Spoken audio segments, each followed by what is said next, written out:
నమస్తే, welcome to our channel. నేను ప్రియాంకరావు. చంద్రబాబు నాయుడు గారు అంటే దారి తప్పుతున్న వాళ్ళని దారిలో పెట్టే ప్రయత్నంలో పడ్డారు. దీనికి ఉదాహరణగా ఇప్పుడు చంద్రబాబు నాయుడు గారు తీసుకున్న డెసిషన్స్ కావచ్చు, లేదంటే నారా లోకేష్ గారు తీసుకున్న డెసిషన్స్ కావచ్చు ఉదాహరణగా నిలుస్తున్నాయి. అయితే ముఖ్యంగా 40 మంది ఎమ్మెల్యేల పనితీరు బాలేదు అని చెప్పేసి వాళ్ళల్లో ఉన్న లోపాలని సేకరించి వాళ్ళకే వివరించి మార్పు దిశగా పయనించేలా దిశానిర్దేశం చేస్తున్నారు చంద్రబాబు నాయుడు గారు. మరి ఎవరా 40 మంది, ఎందుకు ఈ విధంగా జరుగుతుంది అనేది తెలుసుకుందాం. ముందు మాట్లాడడానికి ప్రముఖ పొలిటికల్ అనలిస్ట్ డివి శ్రీనివాస్ గారు ఉన్నారు. ఆయన అడిగి తెలుసుకుందాం. నమస్కారం సార్. నమస్తే. ఇటేమో తండ్రి కొడుకులు ఇద్దరు కూడా అంటే దారి తప్పిన వాళ్ళని దారిలో పెట్టే ప్రయత్నంలో పడ్డారు. ఇటు లోకేష్ గారు చూస్తేనేమో పార్లమెంట్ సభ్యుల్ని ఒక్కొక్క నియోజకవర్గం నుండి పిలిపించుకోవడం, కుటుంబంతో పిలిపించుకొని డిన్నర్ పెట్టి తర్వాత కాస్త ముచ్చటించడం. ఇటు చూస్తే చంద్రబాబు నాయుడు గారేమో 40 మంది ఎమ్మెల్యేలని ఫైండ్ అవుట్ చేసి వాళ్ళల్లో ఉన్న తప్పులేంటి, ఏం జరుగుతుంది అనేది వాళ్ళకే చెప్పి ఎలా పయనించాలి అనేది కూడా దిశానిర్దేశం చేస్తున్నారు. ఈ రెండు డెసిషన్స్ వెనుకున్న రీజన్ ఏంటి? కాపరి అనే పదం విన్నావా? విన్నాను సార్. అంటే ఒక సమూహం. అవును. ఇప్పుడు మానవ సమూహం అయినా లేకపోతే ఆ గొర్రెల సమూహం అయినా, ఇప్పుడు మంద అంటాం. సమూహానికి మరొక పేరు మంద. ఇప్పుడు గొర్రెల మందకి ఎవరుంటారు? గొర్రెల కాపరు ఉంటారు. అట్లాగే ఇప్పుడు ఏంటి, ప్రతి సమూహానికి ఒక కాపరు ఉండాలి. ఇప్పుడు మానవ సమూహం మొత్తానికి మనం దేవుడే మన కాపరి అంటాం. అవును సార్. ఇప్పుడు అదే జీసస్ వాళ్ళు కూడా నువ్వు చూస్తూ ఉంటావు, వాళ్ళ బోధనల్లో కూడా ఏంటి కాపరి అనే పదం ఎక్కువ వాడుతూ ఉంటారు. అట్లాగే ఇప్పుడు ఈ సమూహం ఎమ్మెల్యేల సమూహానికి మరి ఆ పార్టీ అధ్యక్షుడే కాపరి కదా. అంతే. ఇప్పుడు జనసేన ఎమ్మెల్యేలకు కాపరి పవన్ కళ్యాణ్, మరి తెలుగుదేశం ఎమ్మెల్యేలకు కాపరి చంద్రబాబు నాయుడు గారు. వైసీపీ ఎమ్మెల్యేలు లేరు, తక్కువే ఉన్నారు అనుకుంటా. అక్కడ 11 మందికి కాపరి జగన్మోహన్ రెడ్డి. 11లో ఆయన కూడా ఒకరికి అసలు అంటే ఇప్పుడు ఒకటి ఇక్కడ మనం చూడాల్సింది తన సమూహాన్ని కాపాడుకోవటంలో, కాపలా కాయడంలో జగన్మోహన్ రెడ్డి ఎలా ఫెయిల్ అయ్యాడు. ఏది, ఆయన ఎమ్మెల్యేలు తప్పు చేసిన సమర్థించటం, ఇన్ని తప్పులు చేస్తే వాళ్ళకంత ఉన్నత పదవులు ఇవ్వడం. ఏంటి, అబ్బా జగన్మోహన్ రెడ్డి అభిమానం పొందాలంటే మనం బూతులు తిట్టాలి, పిచ్చి పనులు చేయాలి, అవినీతి కుంభకోణాలకి పాల్పడాలి, ఈవీఎం నెలకేసి కొడితే ఆయనకి ఇష్టం. ఇట్లా ఏది, చంద్రబాబు ఇంటి మీదకి వెళ్తే ఆయన దగ్గర మార్కులు వస్తాయి, సీఎంని బూతులు తిట్టించడం, ఇంకా ఆయన దగ్గర బోల్డ్ మార్కులు పడతాయి. ఇప్పుడు అంబటి రాంబాబు కూడా అదే కదా. అది అక్కడ స్కూల్, ఇది ఇక్కడ స్కూల్. తప్పు చేస్తే తాట తీయడం ఇక్కడ స్కూల్, క్లాస్ బీకటం. ఇప్పుడు లోకేష్ బాబు నిన్న కూడా అనకాపల్లి పార్లమెంటు ప్రజాప్రతినిధులు, ఎమ్మెల్యేలు, ఎమ్మెల్సీలతో ఆత్మీయ విందు మొన్న మనం చూసాం. ఏంటి, అక్కడ మచిలీపట్నం వాళ్ళతో అంటే పార్లమెంటు వారీగా ఆయన ఆత్మీయ సమావేశాలు నిర్వహిస్తున్నారు. ఎవరు, లోకేష్ వాళ్ళ కుటుంబ సభ్యులతో కూడా పిలిపించి మరి వాళ్ళతో మాట్లాడటం, కుశల ప్రశ్నలు వేయడం, అది కొడుకు చూసుకుంటున్నాడు. ఈయన 1-to-1 క్లాస్ బీకుతున్నాడా తండ్రి? అంటే మీరు అన్నట్టు తప్పు చేసిన వాళ్ళు, తప్పటడుగులు వేసిన వాళ్ళు, దారిలో పెట్టే ప్రక్రియ. ఇప్పుడు అక్కడ గొంతు ఉంది, జాగ్రత్తగా అడుగే. ఒక పెద్ద దిక్కుగా ఒక తండ్రి స్థానంలో ఉన్న వ్యక్తి చెప్పేదా. ఇప్పుడు రోడ్డు మధ్యలో నడవబాకు, కొట్టేస్తారు. ఫుట్పాత్ ఇచ్చిందే దానికోసం కదా అని మనం చెప్తుంటాం. మన ముందు ఎవరన్నా వెళ్తున్నా కూడా.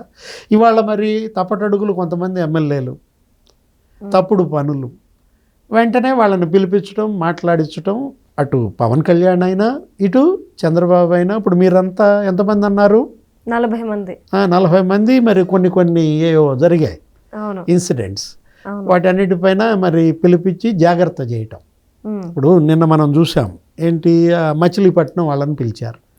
మచిలీపట్నం పార్లమెంట్లో పిలిస్తే అక్కడ పామర్రు, పెనమలూరు మరి గ్రేడ్ ఏలో ఉన్నాయి ఆ 2 అసెంబ్లీలు. మరి మిగతాయి కూడా ఆ స్థాయికి చేరాలి, వాళ్ళు బాగా పనిచేస్తున్నారని ఫీడ్బ్యాక్. ఇప్పుడు తెలుగుదేశం పార్టీలో అదే గమ్మత్తు. ఏంటి, మొత్తం వాళ్ళ కార్యకర్తలందరికీ ఫోన్లు వెళ్తాయి, IVRS కాల్స్ ఇది అంటారు.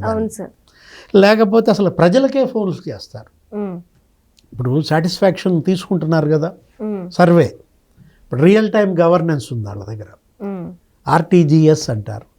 వాళ్ళు వెంటనే ప్రజలందరికీ ఫోన్లు చేస్తుంటారు, అన్న క్యాంటీన్లు ఎలా ఉన్నాయి, ఉమ్, పింఛన్ అందుతుందా, వాళ్ళు ఏమైనా డబ్బులు వసూలు చేస్తున్నారా, ఇట్లా ప్రశ్నలు అడుగుతూ ఉంటారు ఫోన్స్ ద్వారా. వాళ్ళ దగ్గర ఫీడ్బ్యాక్ ఆధారంగా రిపోర్ట్స్, గవర్నమెంట్ రిపోర్ట్ ముఖ్యమంత్రికి ఇస్తారు, అవును పార్టీ రిపోర్ట్ పార్టీ అధ్యక్షుడిగా ఈయనకి ఇస్తుంటారు. అవును అది మరి మనం చూసాం. ఇప్పుడు జనసేన పవన్ కళ్యాణ్ అతను ఎవరో కొంచెం ఇబ్బంది పడ్డాడు. అవును సార్. ఎవరతను, ఆమె ఎవరో ఒక లేడీ ఆరోపణలు మనం చూసాం. ఆ శాసనసభ్యుడు రైల్వే కోడూరు అవును అరవ శ్రీధర శ్రీధర్ బాగా గబ్బు పట్టిన పరిస్థితి. ఇప్పుడు అతను అసలు ఇంటర్వ్యూ కూడా ఇవ్వట్లా. పవన్ కళ్యాణ్ ఏదో కమిటీ వేసినట్టున్నారు, వెంటనే ఆ నివేదిక వచ్చేదాకా పవన్ కళ్యాణ్ కలిసే ప్రసక్తే లేదని అరవ శ్రీధర్ని మరి అంత దూరం పెట్టారు. అవును గతంలో ఆదిమూలం అని తెలుగుదేశం ఆయన పేరు కూడా ఇలాంటి ఆరోపణలే వచ్చాయి. అవును ఏంటది, సత్యవేడు ఎమ్మెల్యేగా ఎవరో ఒక ఫిమేల్ ఇట్లాగే ఆరోపణలు చేస్తే ఆయన వెంటనే సస్పెండ్ చేశారు అవును తెలుగుదేశం పార్టీ నుంచి. ఎమ్మెల్యే అని చెప్పి ఏమైనా వదిలేశారా? లేదు. ఇప్పుడు ఇవాళ ఎమ్మెల్యే అని చెప్పి అరవ శ్రీధర్ని ఏమన్నా వదిలేస్తున్నారా? వదల అదేదో 3 మ్యాన్ కమిటీ వెళ్ళింది, అక్కడ రిపోర్ట్ తీసుకుంటోంది, వాళ్ళు ఇవాళ రేపు అతనికి ఇస్తారు రిపోర్ట్స్. అంటే ఇక్కడ జాగ్రత్త చేసే విధానం నేను అంటోంది అదే. కాపరిగా జగన్మోహన్ రెడ్డి ఫెయిల్ అయ్యాడు. ఉమ్, ఇప్పుడు ఆయనకి 151 మంది ఎమ్మెల్యేలు ఉన్నారు, అప్పుడు అవును వాళ్ళు చాలా తప్పులు చేశారు. అవును ఇప్పుడు ఆ కొడాలి నాని పచ్చి బూతులు, మొదటి బూత్ వచ్చినప్పుడే ఆయన వార్నింగ్ ఇచ్చుంటే ఇవాళ ఈ బూతుల సభ అని చెడ్డ పేరు వచ్చేదా? అసలు తిట్టమని చెప్పేదే ఆయన అన్నప్పుడు ఆయన ఎలా వార్నింగ్ ఇస్తారు సార్? అదే అక్కడ పొరపాటు. ఏది ఆ పార్టీ 151 నుంచి 11కు పడిపోవటానికి అదే రీజన్. కారణమైంది. అవును ఇప్పుడు ఆ డ్రైవర్ అనంతబాబు ఏదో డోర్ డెలివరీ చేశాడని చెప్పి ఎవరతను దళిత డ్రైవర్ దళిత సుబ్రహ్మణ్యం, డ్రైవర్. అవును అతను వెంటనే సస్పెండ్ చేసేసి అతనిపై చర్యలు తీసుకుని ఉంటే ఎలా ఉండేది? అసలు గోరంట్ల మాధవ్ కూడా ఇప్పుడు ఇదే కదా, ఇది అరవ శ్రీధర్ లాగా ఆదిమూలం లాగా ఆయన మీద కూడా ఏదో న్యూడ్ కాల్స్ అనే ఆరోపణలు వచ్చాయి. అవును ఏం చేసావు? సస్పెండ్ చేసావా? కనీసం 3 మ్యాన్ కమిటీ వేసావా? చర్యలు ఏమన్నా చేపట్టారా? అంటే అక్కడ రీసెంట్గా కూడా indiscipline. మాట్లాడారుగా. ఆ, అక్కడ క్రమశిక్షణ అనేది ముఖ్యమమ్మా. అవును సార్. అది కుటుంబానికైనా, అది పార్టీకైనా, ప్రభుత్వానికైనా డిసిప్లిన్ అనేది ప్రాణం. ఉమ్, ఇవాళ దీన్ని ఏంటి, 40 మంది ఎమ్మెల్యేలు తెలుగుదేశం పార్టీ అధ్యక్షుడిగా ఆయన ఒక్కొక్కరిని పిలిచి మాట్లాడటం అనేది ఈ 20 నెలల్లో మీ పనితీరు ఉమ్, సీల్డ్ కవర్లో ఇస్తున్నారు. ఆ రిపోర్ట్ తీసుకుని ఆయన చదువుకోవాలి. ఏంటి ఆయన ర్యాంక్ ఎంత, ఎక్కడ ఫెయిల్ అయ్యాడు, ఎవరినన్నా బెదిరించాడా, ఎవరన్నా బ్లాక్మెయిల్ చేశాడా, లేకపోతే ప్రజలకు అందుబాటులో ఉండట్లేదా, అది ముఖ్యం. ఏది వాళ్ళ ప్రజలకు అందుబాటులో ఉండటం అనేది ముఖ్యం. నిన్న చిత్తూరు వాళ్ళతో మాట్లాడుతూ ముఖ్యమంత్రి ఏమన్నారు, ఆయన కూడా కుప్పం ఎమ్మెల్యేగా ఆయన పనితీరు చెప్పాడు. అవును ఇప్పుడు నాకెన్ని మార్కులు వచ్చాయి ఏంటి అనేది కూడా వాళ్ళతో పంచుకొని, ముఖ్యమంత్రిగా ఆయన బాధ్యతలున్నా కుప్పం ప్రజల పట్ల ఆయన బాధ్యతలు విస్మరించకపోవడం. ఉమ్, ఇప్పుడు 9 సార్లు ఆయన కుప్పం నుంచి గెలుస్తున్నాడు. 9 సార్లు ఆయన అసెంబ్లీకి ఇస్తే 8 సార్లు కుప్పం నుంచే, అవును చంద్రగిరి ఒకసారి. అసలు ఎలా సాధ్యమైంది? ఒక పార్టీ అధ్యక్షుడు, ఒక ముఖ్యమంత్రిగా చేసేవాడు, అపోజిషన్ లీడరు 8 సార్లు అసెంబ్లీకి ఆయన వరుసపెట్టి గెలుస్తున్నాడంటే, ఇప్పుడు బుచ్చయ్య చౌదరి గారు 7 సార్లు గెలిచారు.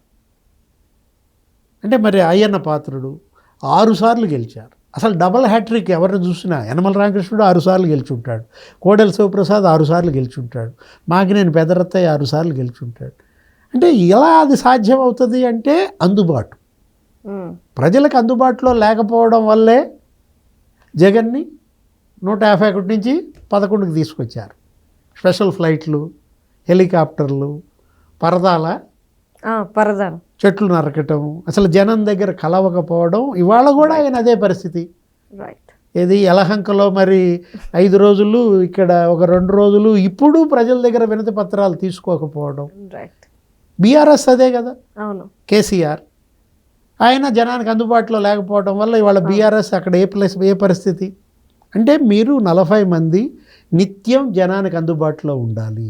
ఉమ్, మీ నియోజకవర్గంలో జరిగే అభివృద్ధిని ప్రజలకు ఎప్పటికప్పుడు ప్రెస్ మీట్ల ద్వారా చెప్పాలి.